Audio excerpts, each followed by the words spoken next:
আজকে একটু ভিন্নভাবে আমার আম্মুর মতো করে গরুর মাংস রান্না করব। আমার আম্মু সবসময় যেভাবে রান্না করে গরুর মাংস, আমি সেইভাবে আজকে রান্নার চেষ্টা করব। আমি কড়াইটাতে 1 কেজি পরিমাণ গরুর মাংস নিয়ে নিলাম। এবার দিয়ে দিলাম পেঁয়াজ কুচি, রসুনটা হালকা একটু থেতলে নিয়েছি। এবার রসুনটা দিয়ে দিলাম আদা বাটা, আদাটা একটু সুন্দরভাবে পেস্ট করে নিয়েছি। এবার দিয়ে দিচ্ছি শুকনো মরিচ বাটা। মাংসটা একটু ঝালঝাল করে রান্না করব, কারণ আমি একটু ঝালঝাল মাংস খেতে পছন্দ করি। এবার দিয়ে দিচ্ছি পরিমাণ মতো তেল। এবার দিয়ে দিচ্ছি হলুদের গুঁড়া। এভাবে মাংসটা রান্না করলে আসলে অনেক ভালো লাগে। মাংসে কিন্তু সমস্ত উপকরণগুলোই দিয়ে দিয়েছি। আর এখন আমি খুলনার বিখ্যাত চুই ঝালকে মিস করছি। এই মাংসটা যদি আমার আম্মু রান্না করতো তাহলে কতগুলো যে চুই ঝাল দিত। আমি এবার পরিমাণ মতো পানি দিয়ে খুব সুন্দরভাবে মিশিয়ে নিচ্ছি। গরুর মাংসে চুই ঝাল দিলে তার টেস্টটা আরো বহুগুণ বেড়ে যায়। চুই ঝালে একটা অন্যরকম স্বাদ। আমার আম্মু যখনই মাংস রান্না করে তখনই বেশি বেশি চুই ঝাল দিয়ে মাংস রান্না করার চেষ্টা করে। ঢাকনা দিয়ে চুলার উপর বসিয়ে দিয়েছি। কিছুক্ষণ মাংসটা রান্না করে নিব। আমি পাশের চুলায় মাছটা ভেজে নিব। রুই মাছ দিয়ে কচুর লতি রান্না করবো আর কি। কচুর লতিটা কিন্তু আমার প্রিয় একটি খাবার। আর কচুর লতিতে একটু আম দিয়ে যদি টক টক করে রান্না করা হয় আর সাথে যদি একটু ঝাল বেশি পরিমাণ দেওয়া হয় তাহলে খেতে খুবই মজার হয়। আমের সিজনে যখন আমি কচুর লতিটা রান্না করি তখন আমি সবসময় কচুর লতিতে আম দেওয়ার চেষ্টা করি। আমার বরাবর হাসতো কচুর লতিতে আম দিলে, বলতো কচুর লতিতে আম দিয়ে কেউ রান্না করে নাকি। আমার শাশুড়িও শুনে হাসে আর কি। প্রথম দিনে আমার বরকে এভাবে রান্না করে খাওয়ালে আমার বরের কাছে তো অনেক বেশি ভালো লেগে গেছে। যতদিনই কাঁচা আম থাকবে ততদিনই কচুর লতিতে কাঁচা আম দিয়ে রান্না করা হবে। আর আমার বর এখন খেতে খুবই পছন্দ করে। কচুর লতিটা মুখে দিয়েই বলে আম দিয়েছো না, এজন্যই এত ভালো লাগছে। কচুর লতিটা শুধু আম দিয়ে রান্না করি সেটা কিন্তু নয়, আমরা অল্প পরিমাণ তেঁতুল এগুলো দিয়েও কিন্তু কচুর লতিটা রান্না করা যায়।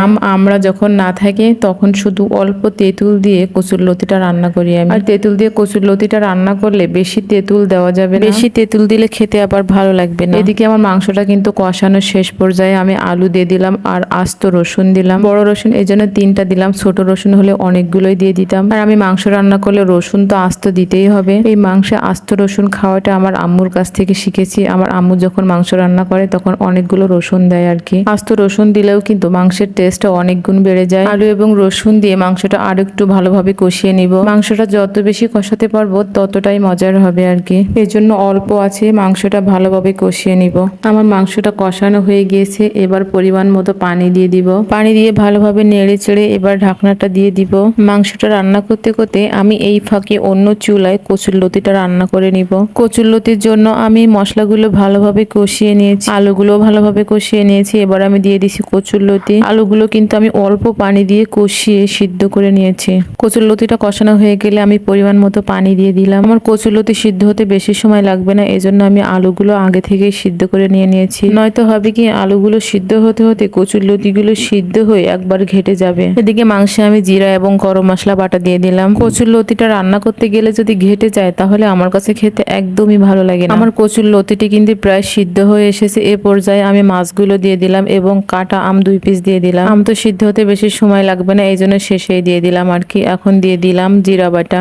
আমার কচুর লতিটি রান্না কিন্তু শেষ হয়ে গিয়েছে। এই অল্প ঝোল রেখে নামিয়ে ফেলবো আর কি। কচুর লতিটা রান্না কিন্তু খুবই লোভনীয় হয়েছে। আমার গরুর মাংসটাও প্রায় হয়ে এসেছে। আমি গরুর মাংসে পাতলা ঝোল রাখবো না, তেলের ঝোল রাখবো আর কি। এই যে আমার মাংসের ফাইনাল লুক আর কি। রান্না কিন্তু এখানেই শেষ নয়। গরুর মাংস রান্না করেছি এবং কচুর লতি, আর সাথে যদি একটা আম ডাল না থাকে তাহলে তো শেষটা মজাই হবে না। আর এই গরমে আম ডাল খেতে তো খুব ভালোই লাগে। যতদিন আম আছে ততদিনে আম ডাল খাওয়া হয় আর কি। একটু দিয়ে দিলাম ধনিয়া পাতা। ধনিয়া পাতা দিলে কিন্তু আম ডালের টেস্টটাই বেড়ে যায়। আমার আম ডালটা রান্না শেষ হয়ে গিয়েছে। এই যে আমার আম ডালটা। কচুর লতি রান্নাটা কি সুন্দর হয়েছে না, আমার কাছে তো ভালোই লাগছে। আর গরুর মাংস রান্নাটা অবশ্যই আপনারা কমেন্ট করে জানাবেন আমার রান্নাগুলো কেমন হলো।